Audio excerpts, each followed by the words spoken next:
anything with Ken is not off the table. So.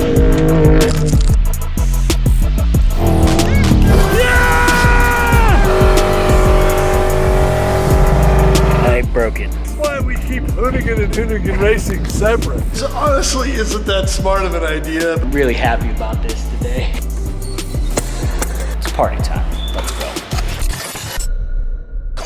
All right, folks, look, it has come to my attention that the Foxbody Mustang that Ken Block and I went and bought randomly in 2020 and then decided to build on the channel into a pretty bitchin' street/drift car has come up for sale on Hagerty Marketplace. I thought this would be a really good time to take a trip down memory lane and tell you kind of the backstory on that thing, because truth be told, that entire concept was completely out of left field, and it came about as an audible because we had something screw up during filming and we had an open day and all these camera guys, and we were like, we need something to do. If you're unfamiliar with this car or what the hell I'm talking about, here's a quick flashback.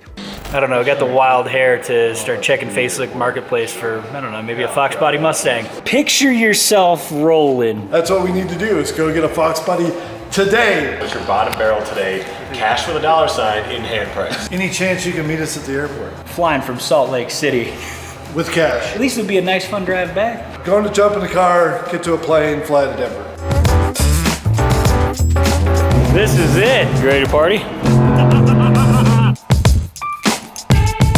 So after 500 grueling miles, we made it.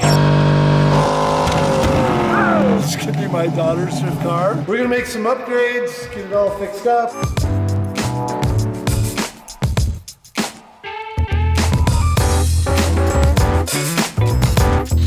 We got a brand new Stang. Hey Lia, it's Vanilla Ice here. You can't tell me that doesn't look hard. Lia gets to learn how to drift. We're glad to have you out. Fire up that 302, girl. Yeah! There we go. Well, look, this Mustang is super important to me, not because of the build or anything like that, but because it represents a point in time that drastically changed my life forever. Let me explain. During this time, I was working full-time at Hoonigan Media Machine in Los Angeles, but I would go up to Utah or wherever else to meet and film and co-host with Ken for episodes on his channel, and then do some back-end work for the channel back in LA. During this particular stretch of episodes that we were filming, we happened to have a little hiccup, so we were basically scheduled to shoot 4 episodes. We were doing this whole concept with super slow motion stuff. We brought like a phantom camera, and then we had like an A-list of shooters and photographers on the scene too. Matt Magic Johnson, Colin Harrington, Matt Lingo, heavy hitters that all do phenomenal work. So I figured while we were doing this, we should call some of the people that were there and share their experience with this whole thing, because it was kind of insane and it was totally last minute and turned out to be an incredible video and then series of videos after that. So let's get some of those guys on the horn right now. Folks watching at home, I've got Colin Harrington here, who is an absolute ace photographer, videographer, an all-around stand-up guy. My name is Matt, and I've worked with Ken from basically 2011 until he passed away. You're on basically every rally. You're like the go-to guy. Also, how many Gymkhana or Gymkhana adjacent films were you a part of? Everyone from 5 on until currently. So I think that's 9 of them. What were you doing out there? Like, what was your actual role? So I think it was Magic was shooting, and I was helping shoot, and then always rating GoPros and stuff like that as well. We were shooting at 8K acres, and I remember you throwing water balloons in Ken's face. Yes. Some of them not popping and just slow-mo, because he had the slow-mo camera. I remember Ken just be like, don't be a b-, and I like threw it as hard as I could at his face. Yeah. It was just like him getting hit with a brick. Yeah. It was awesome. Don't be a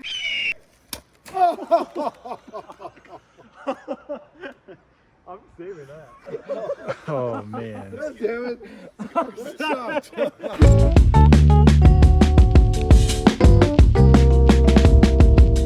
We were obviously there shooting a batch of episodes. I think we did the F450 drift, and then we did the 8K acres thing with the fire drifting of the truck. We did some other like water crossing stuff out there. And then we were supposed to shoot the Kazi V2 to do all-wheel drive burnouts with it tethered. We were going to get in slow-mo, which that episode did come out later. But when we were supposed to film it, we had an issue where the wrong turbo and tune was on the car. Now, that Kazi is not like some normal car where you can just like throw a laptop in, plug in, and just make some adjustments. Unfortunately, you need a Cosworth computer and tech to actually access the damn ECU and be able to make any modifications to it. And that wasn't gonna happen anytime soon, because you gotta remember, this is 2020, we're at peak COVID, Cosworth's in the UK, so they weren't getting anybody out to us anytime soon. The tune that was on the car was for the smaller turbo. We had the big turbo on the car. We didn't have the smaller turbo, that was down in like another state somewhere. So it wasn't gonna happen that day, we were having it rush shipped, but you know, it was gonna be a next day air thing. So while we were sitting there having lunch in the kitchen at HRD, I made a joke that we should just go buy a clapped out Foxbody Mustang and basically tell people that this was gonna be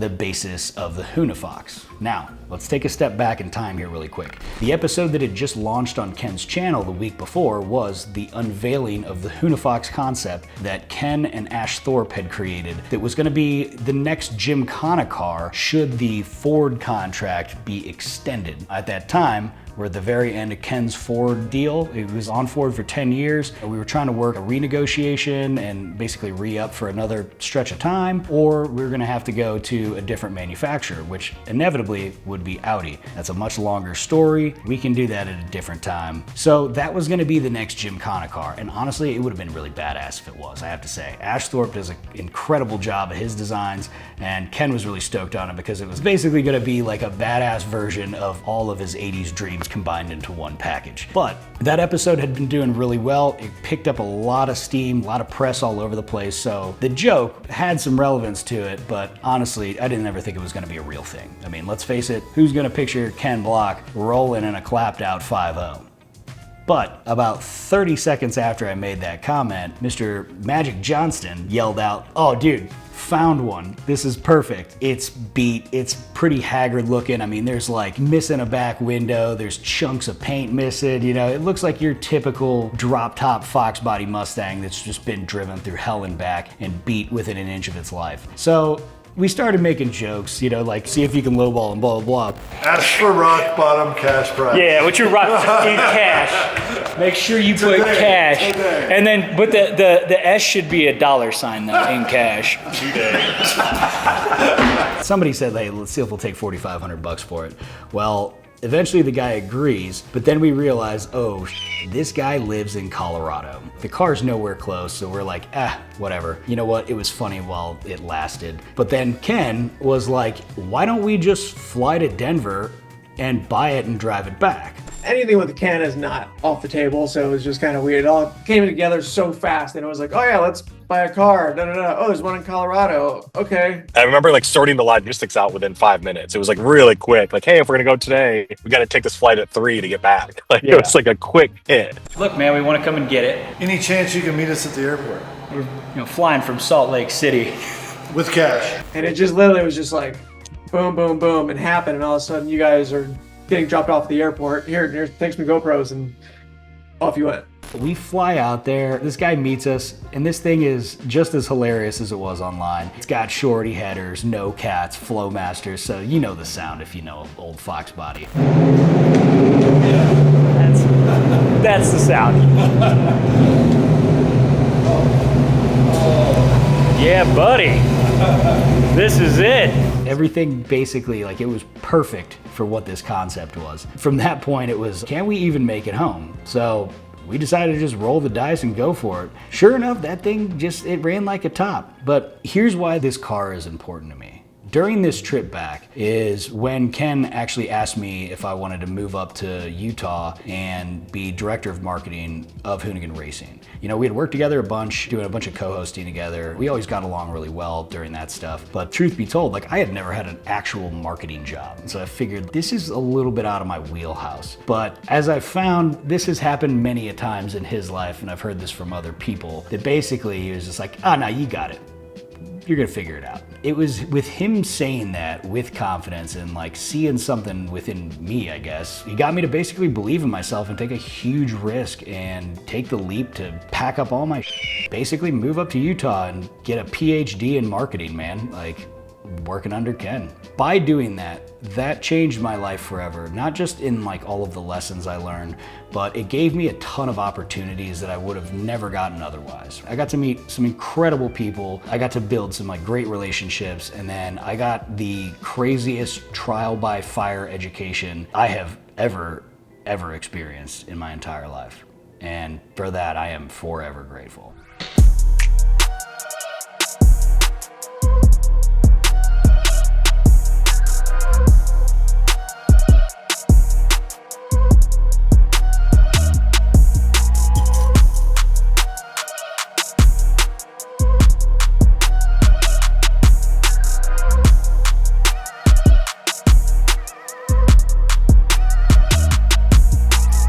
So after the car was purchased, obviously we had Ken do a celebratory burnout until the tires pop. You know, proper stuff.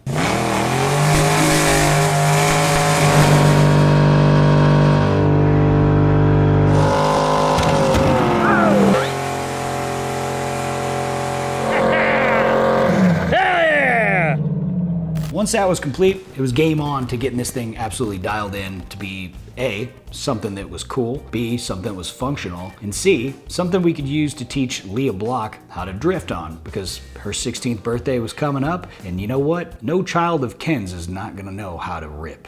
So what I did was enlist a crew of rad individuals that I knew that could get the job done and make it something sick. I reached out to a few companies to get support for it. Maximum Motorsports came on board, hooked up a bunch of suspension stuff. Recaro came on board, threw some seats. Holly, of course, came on board, threw a Terminator on it and a few other odds and ends. Our good friend Chair Slayer came by, welded in the subframes and the rear cage and a few other things. Aaron, who is awesome dude, retired Air Force guy that basically spends most of his time restoring Foxbody. So he actually helped out a ton with sourcing all these like weird parts for interior and like odds and ends that we needed to absolutely like get this thing looking proper, because it had to be clean too. We couldn't just, you know, have some pile around. And then we enlisted the shop that was up the street to paint the thing, and they turned it around in like 2 days. Paint shops, come on, take note, okay? It obviously wasn't like a perfect job, but I mean, it looked good. I mean, even from, you know, standing up close to it. But I digress. After we handled all the suspension and all that stuff, Butch from Hoonicorn Racing went and made sure that it had a new water pump on it, new radiator, fuel pump, like, you know, little odds and ends to make sure that this thing wasn't gonna blow up and overheat just perpetually while it's being bashed on, because we knew it was gonna get beat. I mean, let's face it. We also went and filled the nitrous bottle, but as it turned out, ton of leaks on the solenoids, so we couldn't really get it to work. Oh well. So we ran rotiforms on the car, but during this process, Ken had always had this funny thought to create basically like the worst looking wheel. And you know, there's obviously some pretty terrible looking wheels out there, and some really funny ones too, like the dick wheel and all that stuff. But we wound up taking votes, and we wound up making this teddy bear wheel. Luckily, Jason, who is one of the founders of Rotiform, lent a hand in designing and having his crew design a completely ridiculous teddy bear wheel, the Ain't Care Bear. We actually made some custom cut rotiforms for this thing with those. Horrendous, but also kind of sick at the same time, but you know, it's funny stuff. So after we got this thing built, we wanted to unveil it to Lia on her birthday. We made some phone calls and got Vanilla Ice to join on board as part of the surprise. So Rob was nice enough to do a Zoom call with Ken, you know, be on the episode, kind of tell us some stories about back in the day. You know what? Dude still has his drop top 5.0 to this day. And shout out to Rob. He's actually a super rad dude, and he was more than gracious to, you know, jump on and do all this with us. We revealed the car to Lia, and that was her turn to start ripping in it. It couldn't just be Ken teaching his daughter. We wanted a heavy hitter. So we enlisted the help of Von Gettin Jr. to come out, take Lia for a spin and show her the ropes, get her dialed in. And honestly, like, he spent a day doing it with her, and she absolutely ripped. I mean, check it out.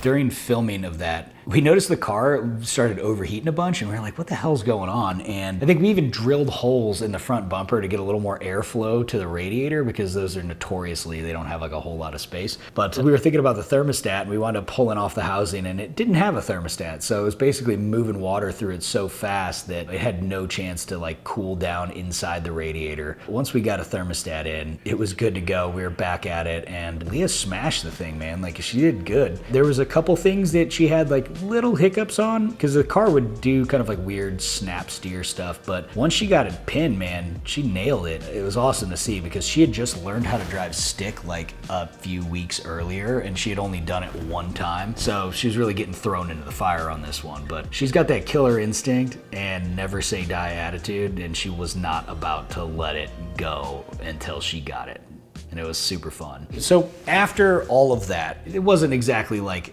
a useful car for Lia to have living on a top of a mountain where it snows 8 months out of the year.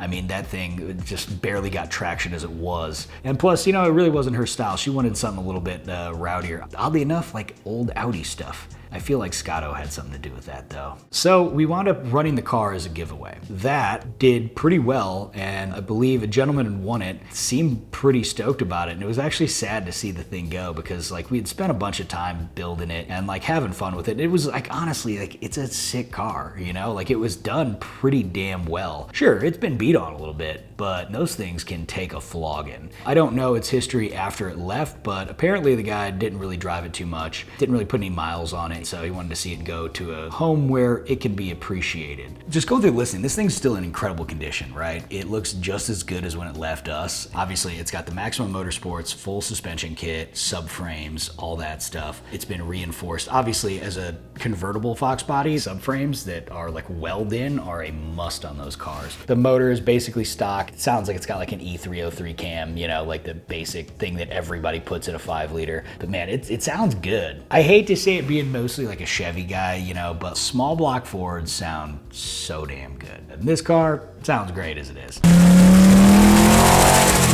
And like I said, all the interior stuff, all the little odds and ends are new. It's still got the built-in radar detector, which did work and did come in handy, and that drive, we weren't going that fast. It does have the 4-point roll cage in it, the fresh Recaro seats and harnesses. It does have the Holley Terminator system, and then this does have the big dash, not like the big 12-inch one, but I think it's like an 8-9-inch dash. So all the gauges are digital, and then it does have the 3-inch touchscreen as well, so you can control all the Holley stuff. This thing has an anti-gravity battery too, so I mean, you basically got a $1,000 battery in this thing. And the top works. Fresh new top, electronics for the top do work. That's not failing on you, so that's good. It's even got the Hoonicorn handbrake that we did with Chase Bays, the collab there. So that thing's pretty sweet. Obviously new tail lights, louvers, new headlights. Paint looks really good. Let's see, does it still have the nitrous tank in the trunk? Oh, it does. Oh yeah, that's right, we moved it to the back. There's a rear seat delete in it, because you know, you don't need them anyway. It's obviously on those rotiforms, and it does have a full brake kit on it. Looked pretty good from the pictures. Couldn't tell you how they work, but you know, they worked pretty good when it left us. I will say that. And honestly, like this car is actually like, it functioned really well. I mean, it drove great. You could drive it every day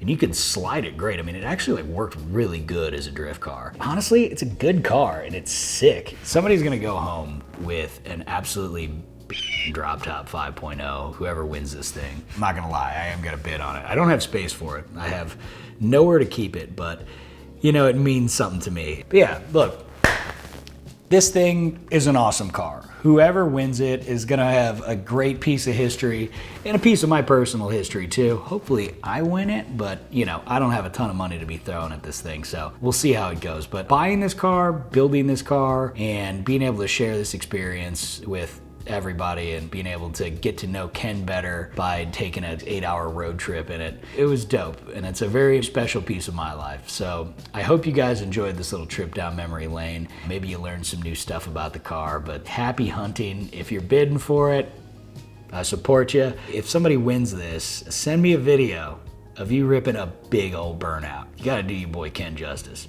Ultimately, the thing with KB that I think it's really cool that I really enjoyed working with him a lot. It's like if you were directing a project with KB, like KB was actually directing it. And KB was also totally open to like try new things. We used to say that like when Ken's hat went on backwards, he came out of the RV at a rally, he was like ready to just shoot some random stuff. You were like, hey, I think Ken, I think this would be cool. And he's like, okay, let's try it. But he was always willing to give that a whirl. And this is an extreme example of that.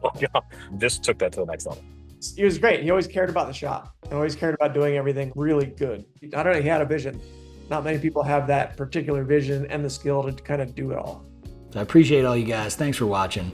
Thanks for taking this trip down memory lane. If you haven't already, subscribe, do all that stuff, hit the notification bell because that way you actually know when videos come out because YouTube ain't gonna tell you.